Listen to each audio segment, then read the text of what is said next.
Hurmatli yurtdoshlar, 2026 yilning 15 yanvaridan 28 fevraligacha mamlakatimizda aholi va qishloq xo'jaligi ro'yxatga olinadi.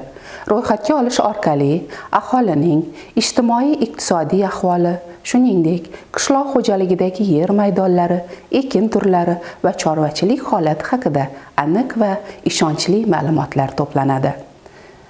Aholi va qishloq xo'jaligini ro'yxatga olishda siz tomoningizdan beriladigan to'g'ri va aniq ma'lumotlar davlatimizning keyingi rivojlanishiga daxldor bo'lgan dasturlarni ishlab chiqish, zarur qarorlarni qabul qilishda asosiy manba hisoblanadi.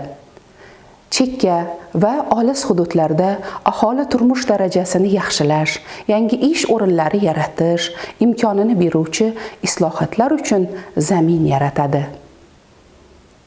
Shunday ekan, ushbu jarayonda har birimiz faol ishtirok etishimiz, ro'yxatga oluvchi xodimlar tomonidan beriladigan savollarga to'liq javob berishimiz mamlakatimiz uchun tarixiy ahamiyatga ega bo'lgan tadbirni uyushqoqlik bilan o'tkazishga o'z hissamizni qo'shishimiz lozim.